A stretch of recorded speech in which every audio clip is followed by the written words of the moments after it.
சிவாய எம் குமரவேல் இறைவன் தூணுலேயும் இருப்பார் துரும்புலேயும் இருப்பார், அப்புறம் ஏன்டா நீ கோயிலுக்கு போகிற அப்படின்னு கேட்குற ஒரு குரூப்பே இருக்குது.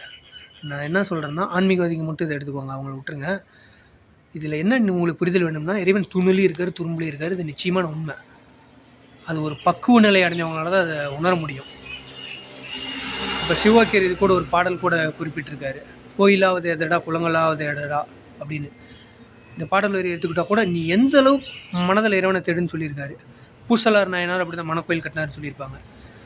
நீங்கள் இதை முதல்ல கோயிலுக்கு போய் பக்தி மார்க்கத்தில் ஜெயிச்சதுக்கப்புறம் தான் கல்லா கடவுளாகவும் தெரியும்.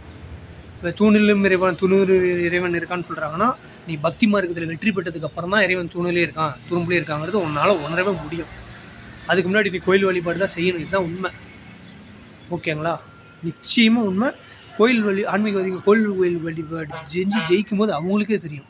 அப்போ சிவவாக்கியர் சொன்னது பூசலார் மனக்கோயில் எழுப்பது உண்மைன்னு அவங்களே ஒரு நாள் தெரிஞ்சுக்குவாங்க. உண்மையானுமே அப்போ அவங்க கோயிலுக்கு போக தேவையில்லை. இறைவன் எங்கே இருக்காருன்னு அவங்க தெரிஞ்சிருப்பாங்க, வெளியே சொல்ல மாட்டாங்க. தானாக இறைவனை வழிபடுவாங்க. இதுதான் இறைவன் தூணிலும் இருப்பது துரும்பிலும் இருப்பது ஒன்றிலும் இருப்பது. ஓகேவா? நீ முதல்ல பக்தி மாறும் போய் ஆலயத்தில் ஜெயிச்சு வந்தீங்கன்னா தான் இறைவன் எங்கே இருக்கான்னு அப்புறம் தான் நீ தெரிஞ்சுக்குவேன். உட்காந்துக்கிட்டு இறைவன் தூணிலே இருக்கான் துரும்பிலுக்கு இதை கும்பிடுன்னு சொல்கிறவங்க எல்லாம் அடிமுட்டால் தான். பக்தி மார்க்கத்தில் இருக்கவங்க அதை நிறைய பேர் உணர்ந்துருக்காங்க. அது அவங்க யாருக்கும் புரியாது. அவங்களே நீங்கள் கேட்டு பார்த்தீங்கன்னா சொல்லுவாங்க.